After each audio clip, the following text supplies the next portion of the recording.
Hey, queens and kings, this is Sharona Reeves, and you are listening to These Three Things podcast, a podcast for women, where the conversation is about us, our relationships, and every aspect of our lives.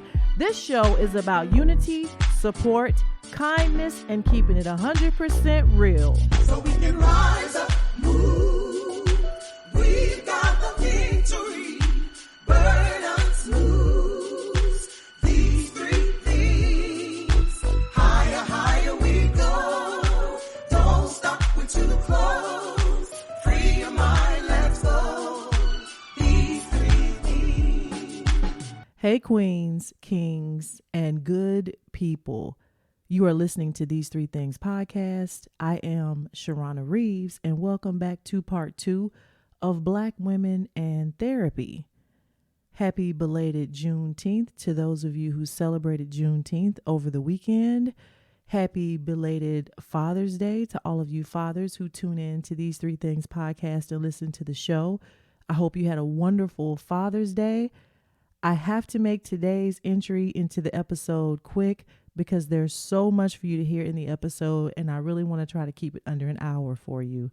I want to give a shout out to all of you who have reached out to me and shared that this episode has pushed you into therapy, something that you've known you've needed to do for a really long time, and you realize that therapy is truly self-care. So kudos to all of you who are getting in and unpacking things that you need to unpack, getting in and seeing a therapist to heal from things that you've yet to heal from, getting into therapy and choosing to no longer hurt other people because you are hurt, getting into therapy and moving past old wounds and trauma.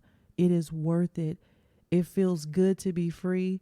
So kudos to each and every one of you who have shared some of your story with me, who have reached out to me and are now in therapy. That's what this is all about. It's okay to not be okay all the time. So let's get into this week's episode, part 2 of Black Women in Therapy. We open up part 2 with me asking the question to executive coach Dr. Patricia Thompson and licensed therapist Leslie Fye, what is the therapist's role in being culturally competent? So let's get into it. There's a lot of great information and insight in this episode. I hope you enjoyed as much as you have enjoyed part 1. I'll see you at the end of this episode with these 3 things. Enjoy. Cultural competence is really important as a therapist.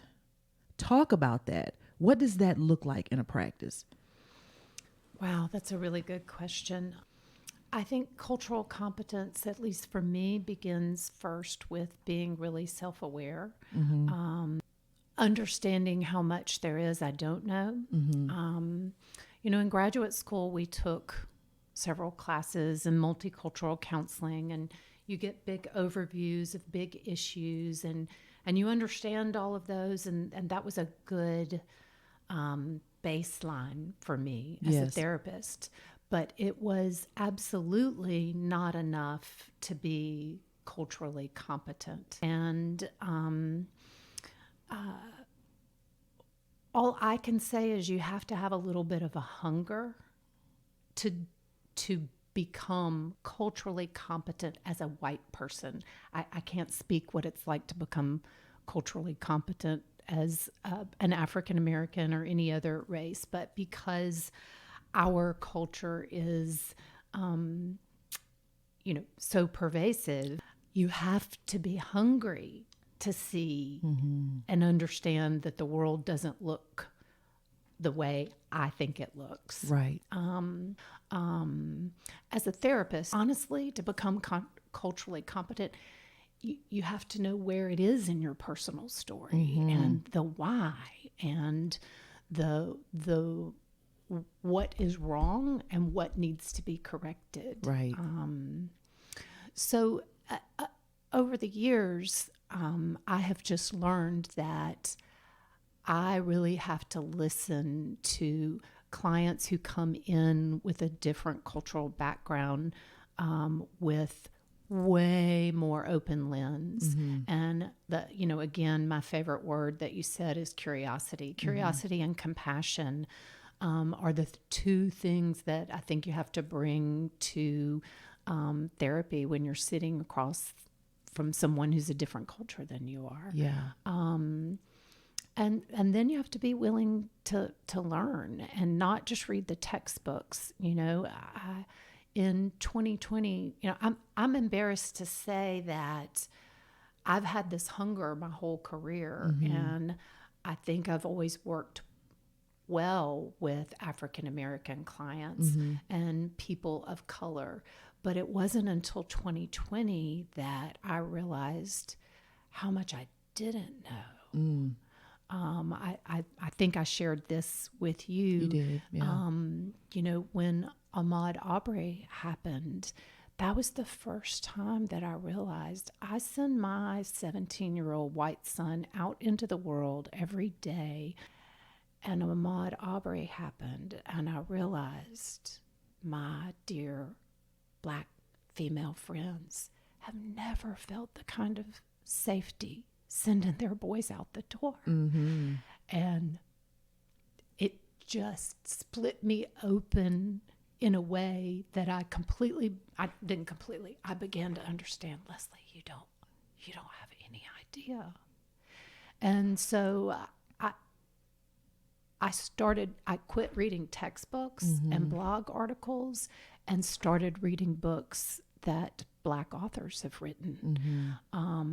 I started reading books that Black authors have written about history and about their own life stories and their trauma.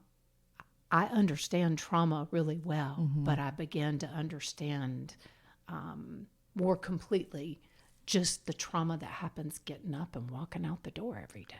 Do you feel that white therapists don't think that they have to be, and I know you can't speak for all white therapists, but I'm just saying in general, or just in some thought, do you find that most feel like they can, be a good therapist for an African American person without being culturally competent? I hope.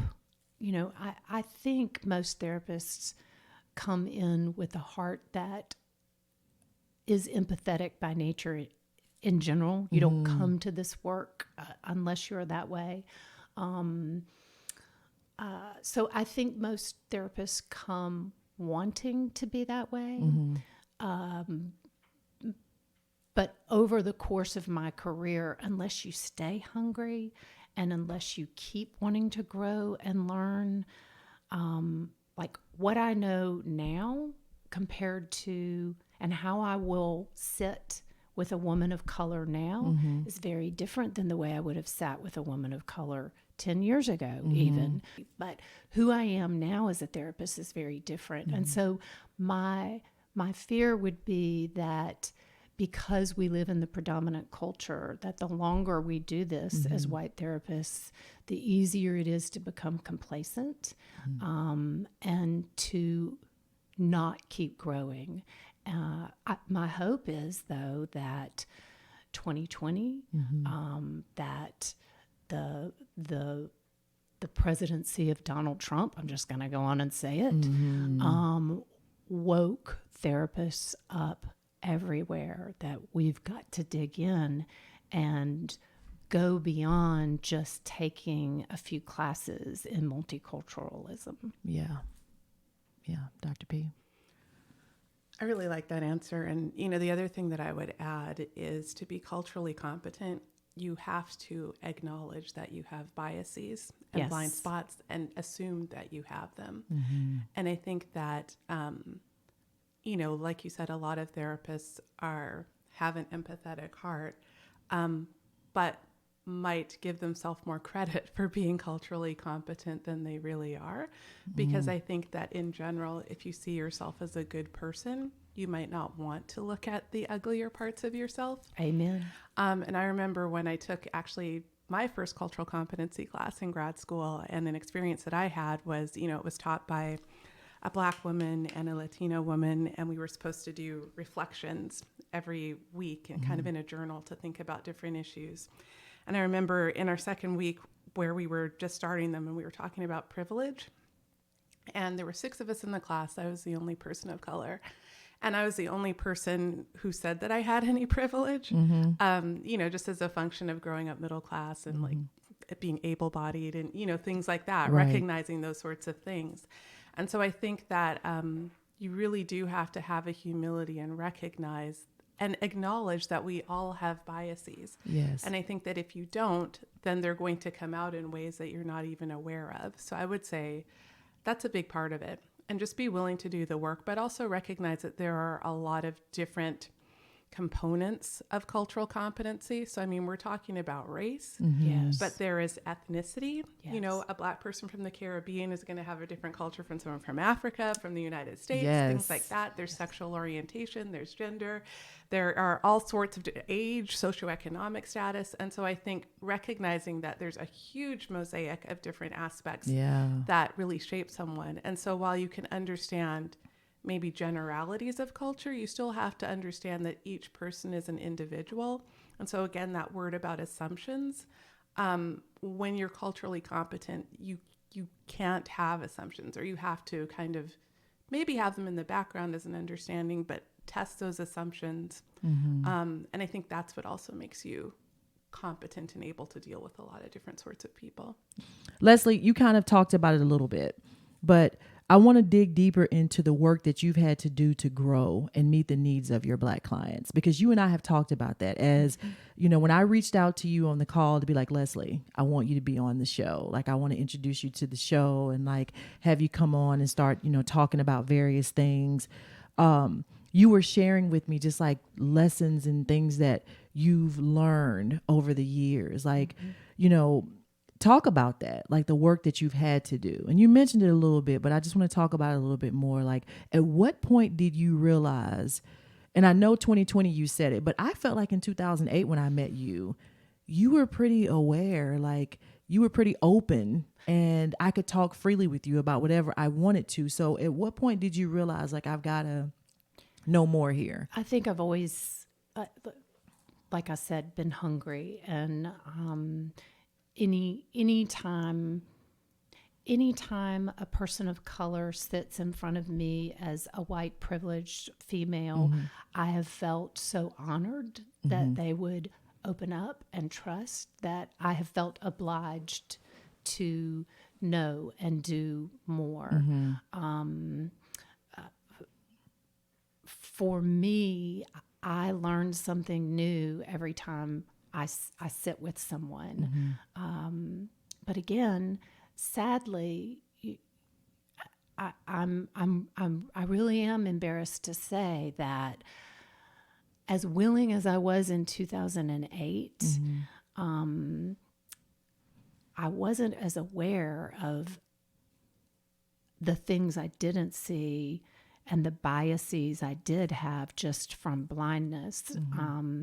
Recently I was sitting with a woman whose daughter was actually my client, and she's become a friend of mine now. And we were just talking, we're in a book club together, and she was just talking about experiences with her teenage daughter and how she worked so hard to protect her daughter in the school system because her daughter couldn't be perceived a certain way, because her daughter was this magnificent, beautiful, bold, outspoken adolescent. I mean, just amazing. But you know how that bold outspokenness is going to get tagged. And her mom worked so hard to protect her and make her small. And I had never, ever understood, out of all the times that I sat with her daughter and sat with her as the mom and would try to create more understanding and connection between mother and daughter and get mama not to be so hard on her daughter. there's this whole reason she was hard on her daughter that me as a privileged white woman never had a clue about. Yeah. And what was that revelation? What did you realize in that? That the reason why she was being so hard, what did you find that reason to be? Like, she was trying to protect her from, being targeted, from getting, if she got into any trouble at school just because she had a smart mouth on her, she was going to be treated so totally different in the system than a white girl would be. yeah. And as a mother growing up in this culture, she knew that every day Yeah. in a way that I didn't know. Yeah. You never had to think about it. Yeah. Yeah. And so honestly, I think it's realizing what I think it's being a mother and learning more about what women of color have had to go through with their children that sort of began to highlight the differences for me. It's kind of like, this is my only comparison, but I'm a therapist. I have my own baggage. I have my own mother issues. Right. So I grew up with the wounds that I had with my mother. And it wasn't until I became a mother that I understood how deep and wide some of the problems were, right? Because out of being a mother, I experienced the differences. Yes. And so there's something about the commonality of that's made me see things in a way. That's I think the only thing that I've ever had going for me as a therapist is, when I sit down with my clients, I tell them, good therapy happens when there's a good fit between client and therapist. And let me tell you some things about who I am as a therapist. I am not, I'm not an analytical tabula rasa. You're not going to sit, you're going to sit in front of a very emotional woman who shows how she feels. And if I offend you, you have to tell me.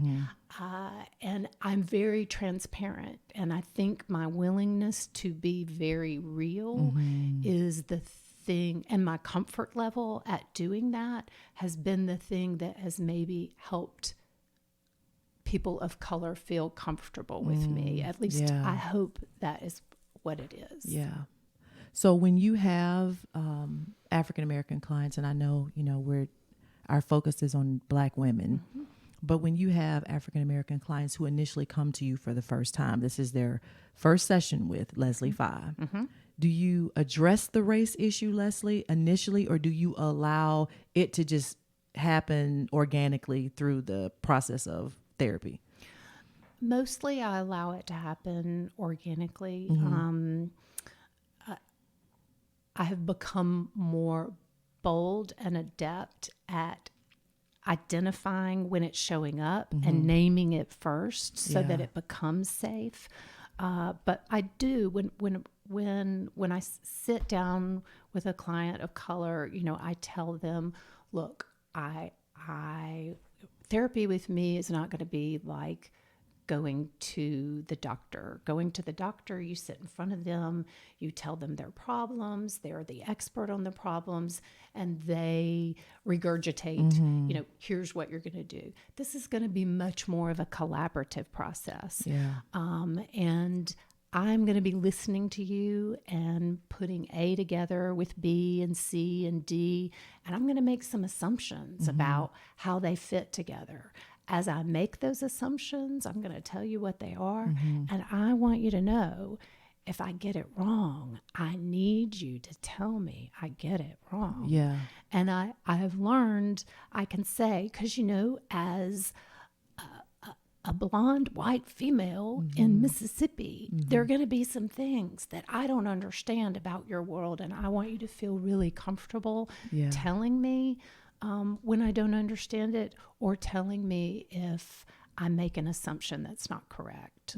So I have learned to say that in the beginning. Years ago, I probably was scared to name when I could hear there was an issue around inequity or race, whether it was showing up in the workplace. And I've just learned that in order to make it safe for people, I have to acknowledge it when it's there. You are listening to These Three Things podcast with Dr. Patricia Thompson and Leslie Fye. We'll be right back. Fear imagines shame. Love imagines greatness. Hey, ladies, we live in a culture that often fuels greatness on the thoughts and energy of fear. Fear of not being good enough, fear of comparison, fear of failure. The seeds of all that fear create imbalances in our minds, bodies, and spirit. Developing a strong mind-body practice steeped in the energy of love is essential to breaking the habits of fear in our lives.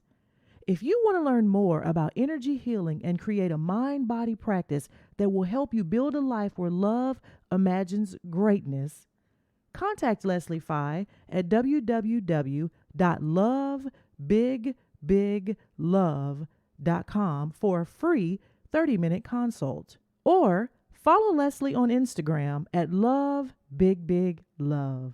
That issue of safety is very important, to be able to feel like that I can have a conversation with a white person about something race related and not feel like you're going to be looking at me like, oh, so you're going to play the race card. Like everything's not about the race card, but can listen and help. And I want to ask you, like, how does, in your opinion, would you recommend Black people to analyze a white therapist enough to know this person can help me, or I need to move on to the next person? Right. That's a great question. Well, the first thing I would say is you sit down with them and you listen to your gut. You know, when you sit, and really I would say this to anybody coming into therapy, but when you sit with them, do you feel like they saw you? Or do you feel like they were trying to fix you or impress you? Did they see who you were? Did they tell you anything that resonated? Did they tell you anything that you didn't already know about yourself? Or did they start giving you assumptions? Did they start putting things on you? Were they curious? Were they open? I would tell clients, ask them, you know, have you worked with many people of color? Are you comfortable working with people of color? And white therapists are afraid to death to answer that question. And we probably all answer it poorly. But if you listen to your heart, you'll get a sense of how comfortable they are. And you'll get a sense of how honest they are. And if they can show you they're uncomfortable, they're probably going to be a good therapist to work with. If they are like, oh yeah, you know, I'm comfortable. Yes, I've worked. You know, if they have a facade up, if you feel a wall, then it may not be very safe. And how many sessions should we give that person before we make the decision? Could it be day one? And is that based on just intuition? Like on day one, I feel like this is not a fit. Amen. I tell my clients every time, look, you determine whether we're a good fit for each other. And you might decide that today when you leave the office.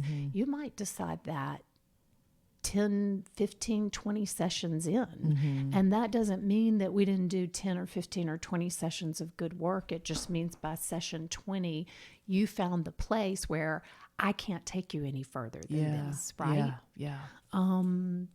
So it can be at any point, and you're the one who knows that. I'm an expert in feelings and behaviors and relationships, but you're the only expert in you, and you know and fit. Yes, you know where your soul feels safe and where it doesn't feel safe, and you don't have to have a well-articulated reason for that. You listen to that in your heart. You get on social media nowadays, and you can kind of look and see what is this person's political worldview sometimes. What is this person's, how do they live out their life on social media? Do they, you can get a sense of that. I mean, although I don't want to be friends with my clients on social media, we keep that division, but if I'm going to look for a therapist, I'm probably going to be looking and seeing what they're putting out there. Yeah.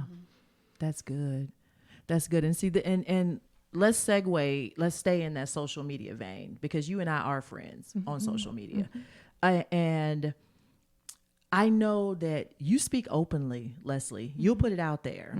And I know that that's not easy, because you and I talked about this last night at dinner too. Right. A lot of times there's plenty of white people out here that disagree with what's happening in the world. But am I really going to put my opinion out there for everybody to have an opinion about my opinion? Am I really going to blow up my life for the sake of speaking on what's happening out here in the world? Because just as easy as Black people know, if we do it too much in certain settings, white people will make our lives hard for us. White people know that too. They know that my life can get hard too. My opportunities can diminish if I'm speaking too much. How have you handled that? Because you speak about it and you call a thing a thing. Right. And I know that's not always been easy for you. Right. And have you experienced the backlash? Have you had the issues? I would say for a long time I haven't. You know, I just am who I am. And if it causes a problem out there in the world, well, so what? But in the midst of 2020, I did have it affect me in some ways that really broke my heart. Yeah. You know, I lost a few clients over how outspoken I was in my community, particularly following George Floyd. And that was heartbreaking, because these are people that, you know, that I care deeply about. And whether our values line up or not, it hurts my heart that I did anything to make them not feel safe. You know, I had a few people ask some questions and make some assumptions. Here's this white woman out there advocating for Black people. Who's she sleeping with? Right. I actually had somebody ask me that. I pulled off of social media after a few really big things happened in 2020. Not because I was afraid to be out there anymore, but because I was so brokenhearted that how are we gonna fix this divide? How are we if who I am and how I am, and as open-hearted as I want to be, and as good as my intentions are in the world, offend and break off, how are we going to fix it? And so I went through sort of a dark night of the soul, kind of like, you know, in my profession, I aspire to be a hope barterer, and the world kind of broke my heart for a little while, and I didn't have a lot of hope. So I had to kind of go within and find some ways to pour hope back in. Yeah. And find some ways to not hold so much responsibility emotionally. Yeah. And now I think I'm right back where I was. You know, if people don't like who I am, well, they'll just walk around me. Right. They just will. So were you shocked as a therapist who has, you know, Black clients, and in the wake of everything that happened in 2020, were you surprised by what you were seeing in the world? Because honestly, for Black people, I think for the most part, most of us are like, well, now the rest of y'all get to see how we've been living all this time. Like, this is nothing new for us. But what for you, was it like, is this really America? Like, what was it an awakening for you mentally as to like what was really going on? Or By as a therapist, 2020, no, it wasn't. In 2016 and 2017, that's when I was sort of the naive little white girl going, this is really America. I didn't think this was America. Yeah. And then it just got worse and worse and worse. And by 2020, it was less, is this America, and more, oh my gosh, I'm 51, 52 years old, and I'm just now understanding this is really America. If you want to find more information about this episode and my guest, go to www.these3-things.com. Go to our podcast page and click on this episode. Do you need to get a handle on your stress? Need to get better control of your emotions? Join the 19,000 plus students who have taken Dr. Patricia Thompson's 21-day crash course in emotional intelligence. You'll learn practical techniques that will help you to manage your emotions, improve your relationships, and get ahead in your career, all in the comfort of your own home. Learn more at her website, silverliningpsychology.com, on the self-study page. Again, that's silverliningpsychology.com. I think that what you shared about how to find a therapist that is a fit is absolutely key, because I do feel like, and I have had friends tell me this, coaching friends and colleagues who want to get in therapy that live in areas where like it's not a lot of Black people, that they don't, if I can't go to a Black therapist, I'm just not going to get therapy. And I think that it's important to kind of figure out like how I can find the right fit for me. You know, I think I said earlier, ask the therapist if they're comfortable working with people of color. Maybe ask the therapist in that first situation, that first conversation on the phone or first session, a question where race is an issue, you know, whether it's something you bumped into in the workplace, but talk to them about that issue and see how they respond. Yeah. And then you'll get a really good sense of how where y'all can go, and are you going to be judged? How self-aware is the person you're sitting with? How curious are they? And how already informed are they? Yeah. I just want to really like underline the importance of that, because I think a lot of times as Black people, we're kind of implicitly in this area where we're trying to not tap into white people's fragility. Yes. And we're projecting them, or we're protecting them. Yes. And so we don't ask the question because we don't want to get their response or make them uncomfortable or get that. And I think for your therapy, where it's about you getting what you need, you got to ask the questions. And if they're uncomfortable, then you just know from the jump that this person is not a good fit for me. Yes. Exactly. Yeah. See, I'm on that whole train of I can no longer care about your comfortability, white people. Exactly. Right. Like, I love y'all and all, but it can't be to the demise of me anymore.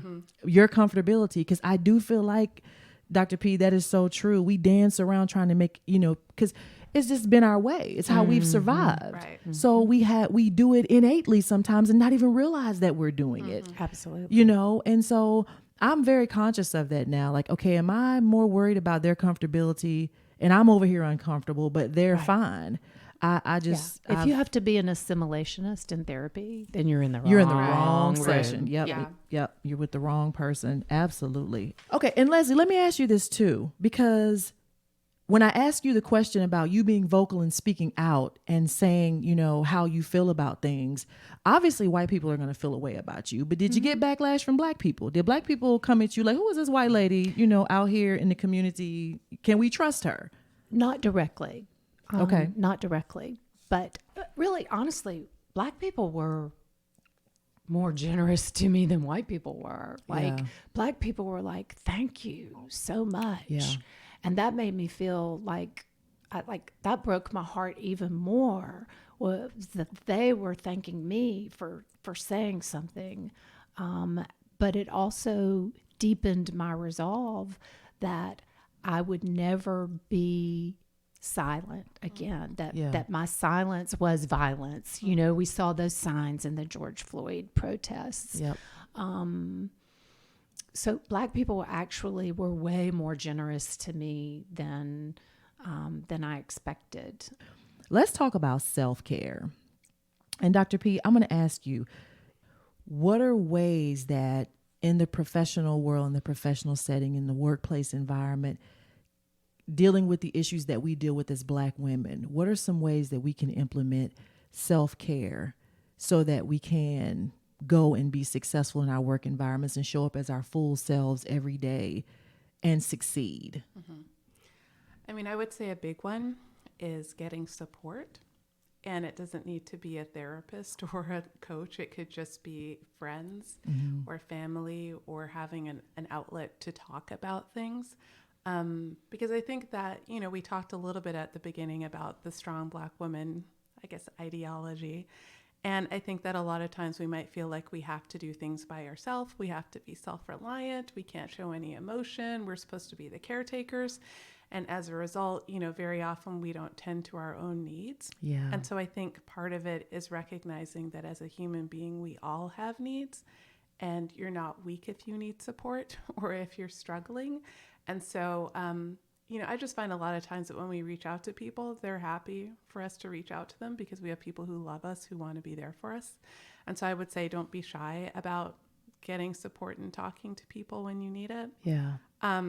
And I think in that same token, it's really just honoring that you have needs and being mindful of really taking care of them. So, you know, if you're tired, go to bed earlier. Or, you know, I can say that honestly, through the pandemic, my child has probably been playing more Minecraft than, than he should. But sometimes I just need the time, you know, that sort of thing. And so just, I think being willing to understand that you don't have to be perfect, and that you can take the time to tend to yourself. And then I would say, you know, exercise is a big one. We just know from the research how beneficial it is. Yeah. So whether you're, you know, taking a walk or doing a bit of yoga, like 10 minutes or something like that is better than nothing.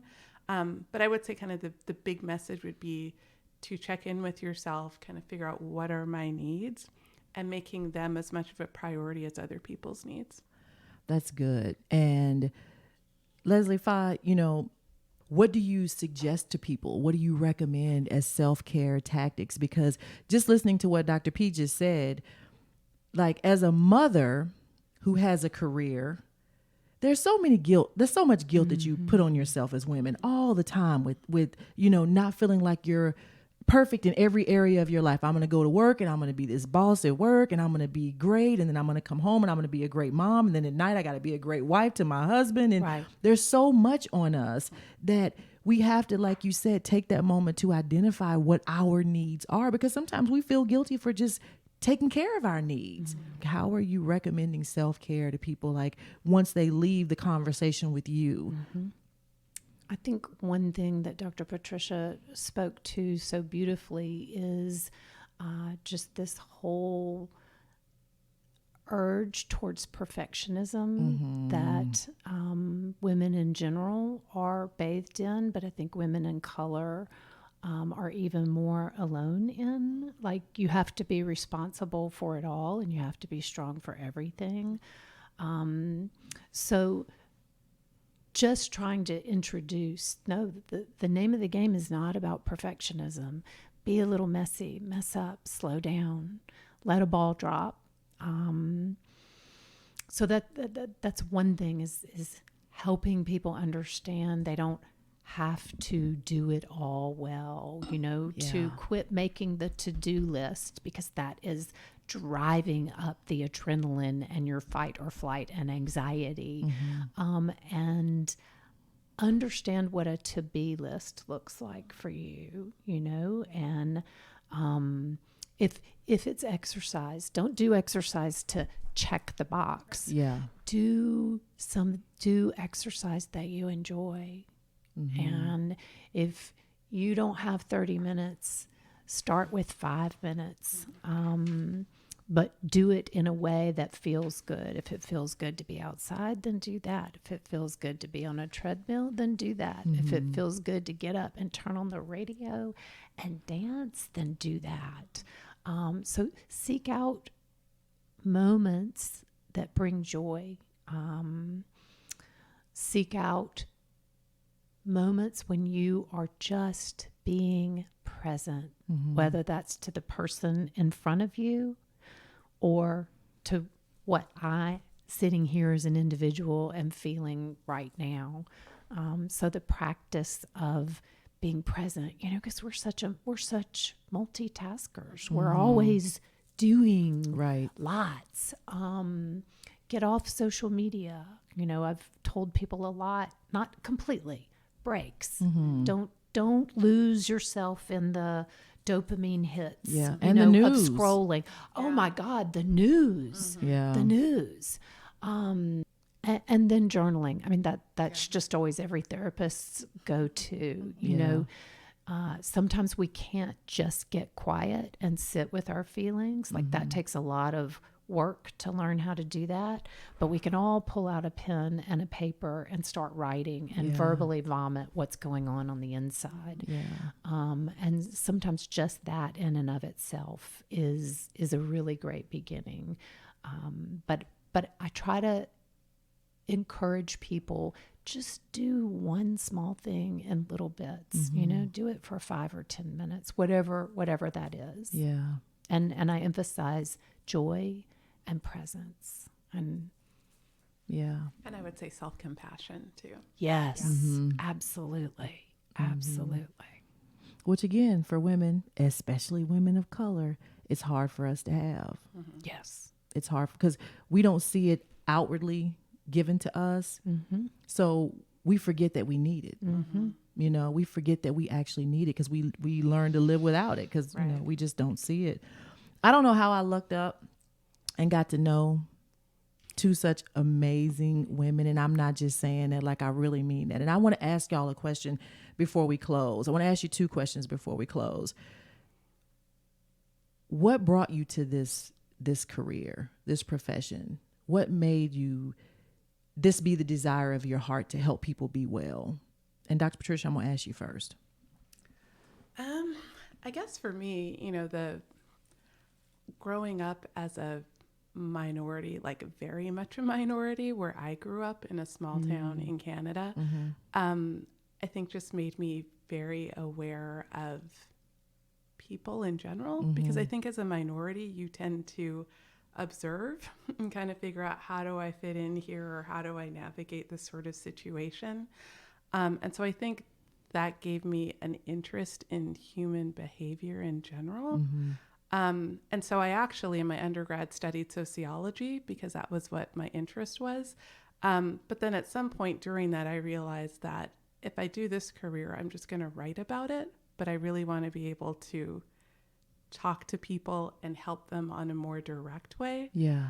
And so I think, having been the child who a lot of times felt like an outsider, and, growing up in that regard, it just, I think, gave me a heart for people and kind of empathy for people who, felt like they didn't quite belong or didn't know how to make sense of things. And so I think as I look back as an adult, that was probably a big driver for me. Yeah. In wanting to help other people. Yeah. Yeah. Leslie? I tell my clients, part of what makes me a half decent counselor is that I come from all kinds of crazy. So I came from a very dysfunctional background, and in adolescence and young adulthood, I dove off into alcohol and drugs. And at 22, I got sober. And in rehab, I had a therapist look at me and go, "You know what? You are a mess." And I was like, "Yes, ma'am, I'm a mess." And she said, "But if you will really dig in and dig deep and get your life straight, you might actually be able to help some other people." Because, in rehab, you do lots of group therapy. Yeah. And so that was the first time that seed was planted.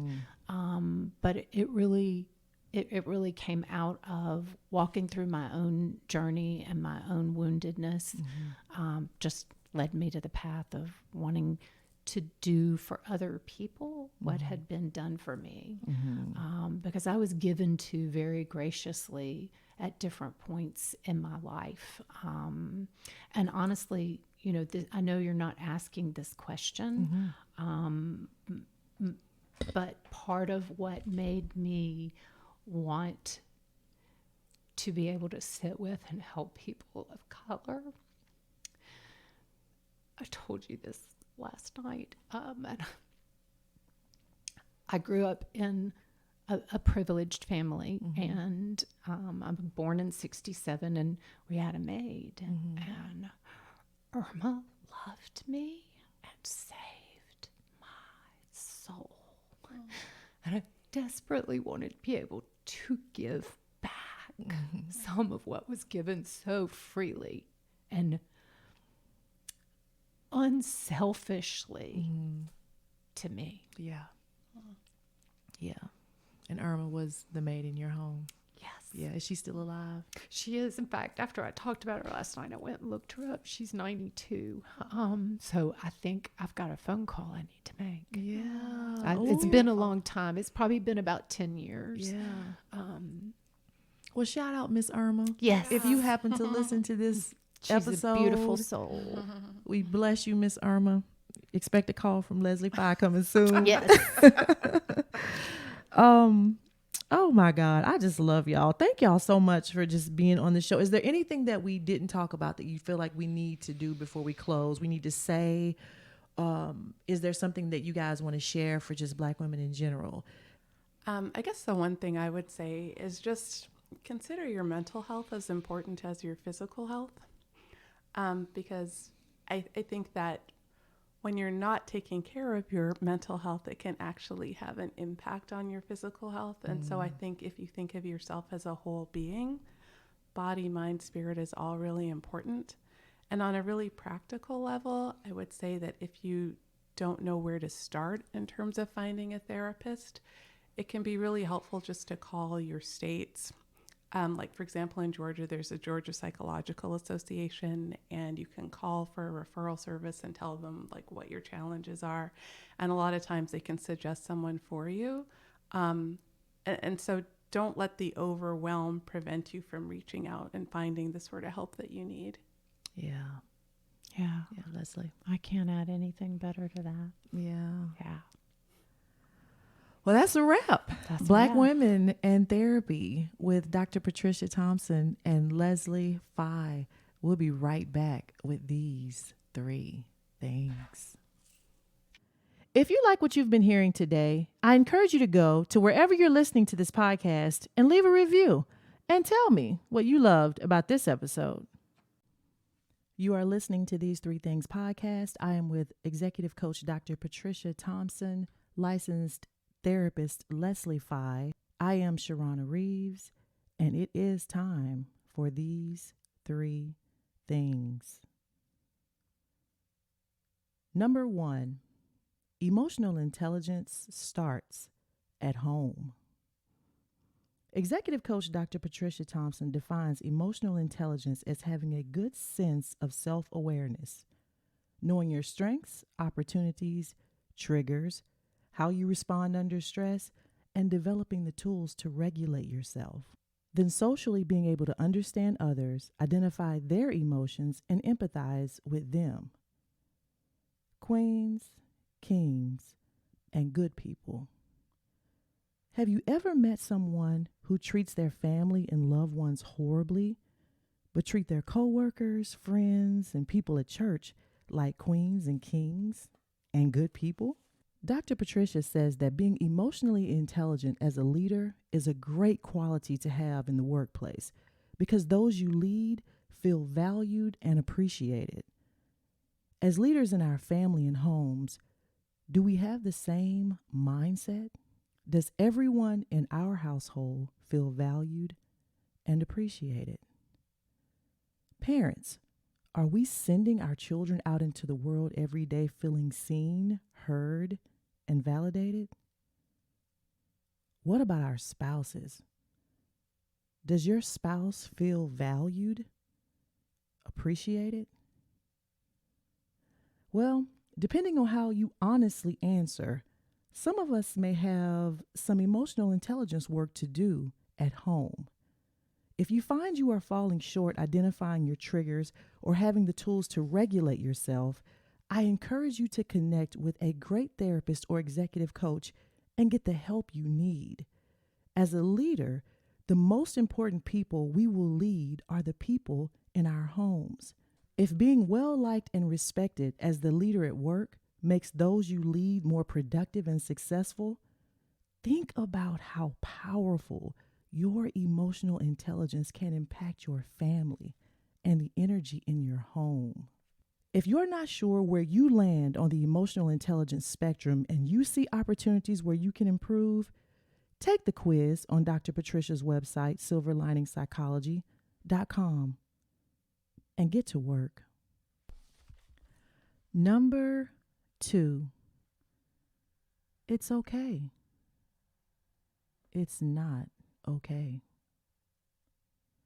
It's okay to admit you're not always okay. It's okay to realize that you don't have the tools to deal with some areas in your life. It's okay to say you're broken, hurt, sad, depressed, angry, or traumatized. It's okay to say, I don't feel good enough. I don't feel worthy. I feel unlovable. It's okay to admit your shame and how you struggle to move past it. It's okay to admit, I'm not the best leader. Really, it's okay. It's not okay to pretend as if you are okay. It's not okay to ignore your brokenness, hurt, sadness, depression, anger, or trauma. It's not okay to allow shame's terrible grip to hold you hostage. It's not okay to damage those who love you because you are damaged. It's not okay to continue to lead unsuccessfully and damage those you've been given to lead. It's not okay to put your needs last and suffer in silence. PsychologyToday.com, BetterHelp.com, SilverLiningPsychology.com, LoveBigBigLove.com are just a few of many places you can get the help you need. Don't overthink it, and please don't worry about what they might think or say either. You are worth it. You deserve to be everything you want to be. You are not alone. Get online today and get the help that you need, because it's okay to realize that you're not okay. Number 3, self-care is mandatory. Queens, kings, and good people, by a show of hands, just raise your hand right there where you are right now. How many of you grew up with a parent or parents that always put themselves last? If you raised your hand, I hate to tell you that what your parents thought was the right thing actually wasn't. Now listen, don't get me wrong. I'm not judging your mama. The reality for many of us as Black women is that we weren't taught to see ourselves and our self-care as priority. Really, this mentality dates back to times when Black women were responsible to take care of everything and everybody except ourselves.